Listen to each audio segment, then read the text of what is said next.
Wow.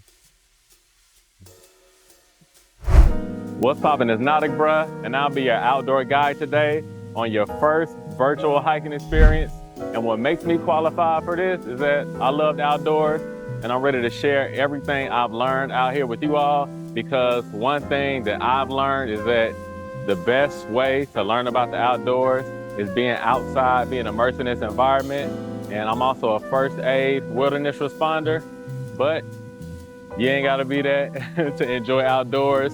You just gotta have a love for nature, you know what I'm saying? And that's pretty much it. So today I'll be teaching you about first aid safety. I'll be teaching you what you should wear on day hikes. I'll also be telling you how to hydrate yourself and things you need to pack just in case of emergencies. Because like I always tell people, we outside, it is a park, but it's not a theme park. So you gotta make sure that you are focused, but you also want to make sure that you have all the tools and supplies you need to have fun. Right now, we're at Cochran Mill Park in Georgia. It's in Chattahoochee Hills. It's maybe about 20 minutes south of Atlanta, probably a little closer than that. So for everyone who is looking for somewhere local to go that's not too far from the city, but feels like you deep in the forest somewhere, Cochran Mills is a spot. It's a bunch of trails here, but I'll show you this spot and so much more. There are plenty of spots that you can visit right outside the city of Atlanta, and I'm pretty sure it's the same where you live. So I'm gonna teach you about going on short hikes, going on long hikes, incline, and how to prepare. Once again, it's Nautic, bruh, and I'll be your outdoor guide today, and welcome to your first virtual hike. We out. All right, so before we hit the trails, let me slow it down just a little bit and let you know why I even decided to put on these boots in the first place.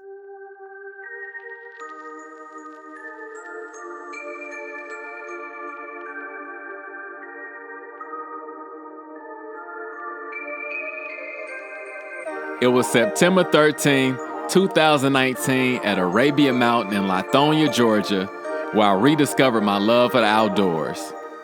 As I reached the peak of Mount Arabia, I recognized that this was the space I needed to reflect on my past, to be present, and understand that abundance was in my future.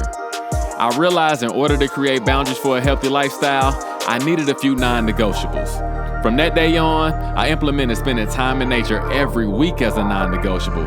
And within a few weeks, my mental health, physical health, and personal relationships began to improve.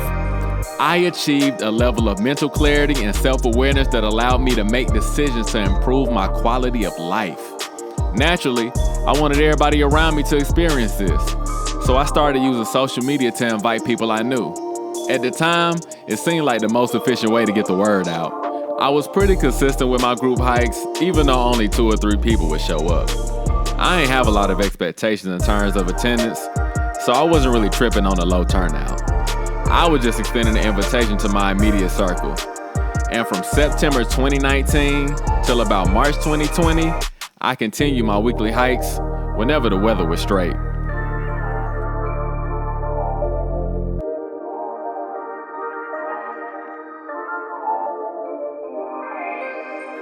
Obviously, we all know what happened March 2020. COVID-19 put an end to my hikes, which peaked at 6 attendees. However, the global pandemic also ended my toxic work relationship. So before we get started, let's talk about gear. And keep in mind, being prepared doesn't mean overpacking. In fact, you should be able to fit everything you need for a day hike in a pack just like this, 25, 30, 40 liter pack. You should be good to go. You can have everything that you need right here. I'm talking water, I'm talking first aid kits, I'm talking anything you need, jackets, hydration, socks, snacks can fit right here, flashlights. And if you don't want to carry a pack this size, you can also carry an even smaller pack. Now that we're going over gear, one of the most important and underrated items that you can have while exploring these trails in order to see scenery like this are your shoes. You want to have some great trail shoes. So let's go over the different types of trail shoes that you need so you can explore environments like this and be safe while doing it. I mean, sometimes it is the shoes. What can I say? Welcome to your next adventure in trail footwear. Whether you're hiking your first summit, crossing creeks, or covering serious miles in the backcountry, the right shoe makes all the difference. Let's break down these 3 essential trail options, starting with the trail runner, moving into the all-terrain boot, and finishing with the waterproof boot. Each one has its strengths depending on where you're headed and how you like to move. First up, the trail runner is lightweight, breathable, and built for speed. Designed with a 6mm heel-to-toe drop and weighing in at just under a pound, these shoes are ideal for fast-paced adventures and warm weather hiking. It features a responsive foam midsole for cushion movement, a sculpted heel to smooth out transitions, and a high-traction outsole that grips dry terrain with confidence. The flexible upper promotes airflow and quick drying, making it perfect for summer conditions. The use cases are local day hikes, forest loops, or trails where you want agility without sacrificing comfort. And the terrain, I recommend light to moderate trails with minimal debris. Think dirt paths, grassy ridges, and rolling hills.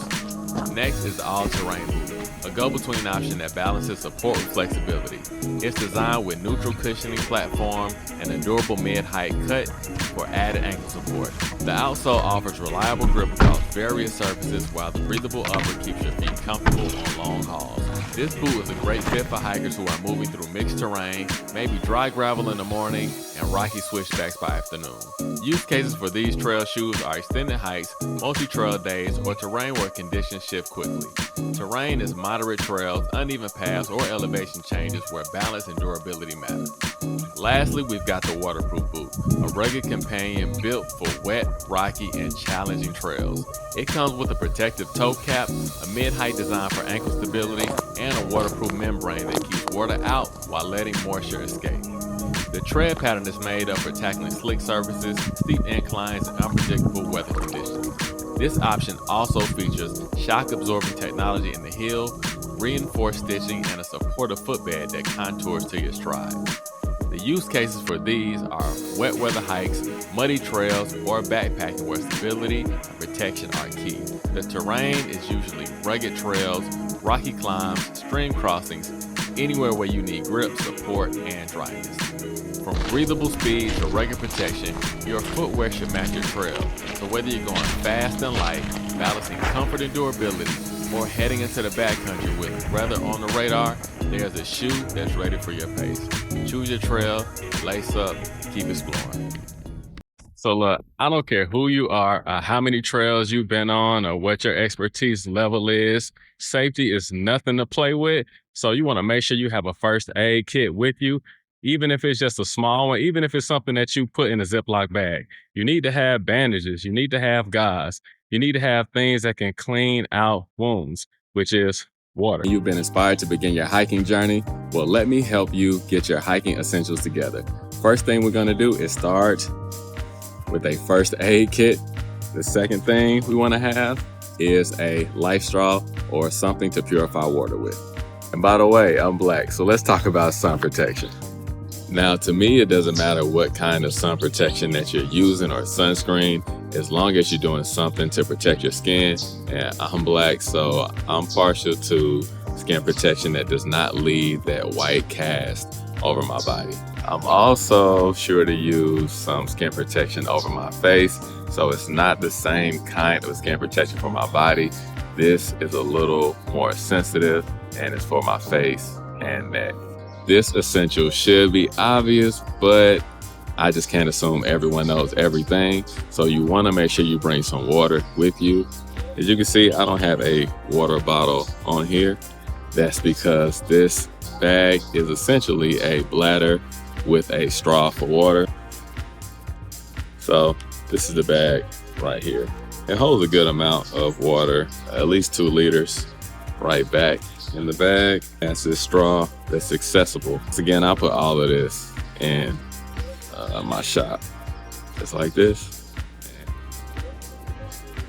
You got your water. For this next item, I promise I'm not trying to frighten y'all, but you want to be prepared. You know what I'm saying? If you stay ready, you ain't gotta get ready. We are going to talk about bear spray. So normally I don't keep this in my pack when I'm hiking. I keep this actually on my person so it's accessible. I've never had to use it, even though I've encountered bears, but none close enough or coming in my direction or threatening me that I had to use this. But you definitely want to keep it handy, and it works on bears, it works on humans. It's pretty much like pepper spray. This right here is a rain jacket. So you want to make sure you have a foldable rain jacket, something light that can fit in your bag. Pretty light, wind resistant and water resistant. And of course, you want to have snacks. So this is a snack that I have with me. It's just a bar, just like a sports bar, something just to give me a little bit of protein when I'm out on the trail. We also have some bug spray, or really bug repellent. And yeah, this is lemongrass right here, and it's pretty natural. And I'll also put this in my shops, make it available for you. It smells good, and it's a great scent. I hike quite a bit, so I have these collapsible trekking sticks or trekking poles because it relieves pressure on my back, especially if I'm going downhill, uphill. And I recommend ones with the rubber tips on the bottom, because some places they don't allow you to have the metal tips that stick into the ground. So you want to make sure you have something to cover your head and protect it from the sun. So this is what I typically use, and this is reversible, and it's also lightweight, and it folds down just like this, and I can place it in my pocket if I want to. But yeah, make sure you have a hat or something to protect you from the sun, because yeah, it's gonna be a hot one. So I know we're having a great time on this trail right now, but before we go any further or deeper into this trail, I gotta go over Leave No Trace. Now, some of you may know this as a slogan, but I'm here to tell you it's much deeper than that, you feel me? Because these are the principles that guide how we protect the spaces that we are walking in, the spaces that we enjoy. So I'm gonna go over these 7 principles, but the first one you need to know is whatever you pack in, you pack it out. That means if you bring it here, you take it out with you, and whatever is here when you got here, you leave it there, unless it's trash. You know what I'm saying? I'm gonna tell you how to keep a bag with you in case you want to take some trash out with you. But think about it like this: whatever you bring out here could be out here for 1,000 years if nobody picks it up. And over time, that's just gonna accumulate a lot of waste and really destroy the scenic environment of this place that we enjoy. Let's go over the 7 Leave No Trace principles so we can all do our part to keep these spaces wild, beautiful, and welcoming for everyone. The first principle is plan ahead and prepare. That means more than just packing snacks and checking the weather. It's about knowing the trail conditions, understanding regulations, and preparing for emergencies. When you plan ahead, you're less likely to make choices that harm the environment, like straying off trail or building an unauthorized fire. You're also more likely to enjoy your trip safely. So before you step out, ask, what do I need to know about this place? Am I prepared for unexpected weather, injuries, or getting turned around? Preparation protects the land and protects you. Next up, travel and camp on durable surface. This one is all about protecting fragile ecosystems. Stick to the existing trails, rock, gravel, dry grasses, or snow. Avoid trampling plants, moss, or soft soil. If you're camping, choose established campsites. Don't create new ones. In backcountry areas, spread your impact by camping at least 200 feet from water sources and trails. One footprint might not seem like much, but repeated over time, it adds up. Stay on trail, even if it's muddy or rocky. That shortcut you're tempted to take, it creates erosion scars that can last for years. The third principle, dispose of waste properly. Pack it in, pack it out is more than a saying, it's a standard. That includes food wrappers, fruit peels, used tissues, and yes, your dog's waste too.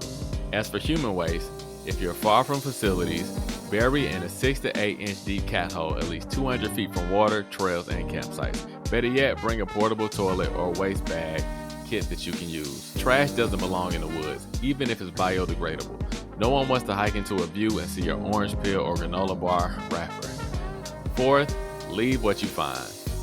I know it's tempting to pick a flower, stack some rocks, or pocket a cool stone, but these small choices remove nature from its natural cycle. That rock you moved might have been a salamander's shelter. That wildflower you picked could have seeded more blooms next season. Let the next person experience the trail just as you did, unspoiled and intact. Take photos, not souvenirs. Number 5, minimize campfire impact. If fires are allowed where you are, keep them small, controlled and in designated fire rings or pits. Burn only small sticks that can be broken by hand and fully extinguish your fire before leaving. Cold to the touch. Even better, skip the fire and use a camp stove. Not only does it reduce wildfire risk, but it also leaves less of a trace on the landscape. Fire scars take years to heal, and in drought-prone areas, one spark can change everything. Observe from a distance, don't follow, touch, or feed animals. Feeding wildlife, even with good intention, changes their behaviors and can make them dependent or aggressive. Protect their home by keeping food sealed, trash secured, and noise to a minimum. Remember, you're a visitor here. If you're lucky enough to see wildlife, take it in like a quiet moment, then let it be. And lastly, be considerate of other visitors. Everyone is out here for their own reason. Some are seeking solitude, others adventure. Keep noise levels down, yield to uphill hikers, and give space when passing. If you're playing music, use headphones instead of a speaker. If you're in a group, keep your presence respectful of the land and other visitors. Outdoor spaces should feel safe and inviting to everyone, not just a few. As y'all can see, we back where we started, and I hope y'all really enjoyed y'all time on this virtual tour. This is an immersive outdoor experience, and if you take away anything from this, I hope it is a deeper curiosity with nature. I hope you want to connect with the outdoors or reconnect or rebuild your relationship dynamic to the outdoors. I want you to know that this space is yours. You belong here. You have a right to explore. You have a right to engage with nature, and I want you to be prepared. So if you learned anything from this, just understand that you can have fun out here and you can make these places safe and accessible as long as you know how to be prepared. And I just want this to be an introduction or reconnecting of your outdoor experience. Once again, I'm your outdoor guide. It's Nautic Bruh, and I would love to see y'all out on the trail. I don't care if it's 5 miles. I don't care if it's 1 mile. I don't care if it's a 5-minute walk through the park. Just continue to explore. It's Nautic Bruh. We out.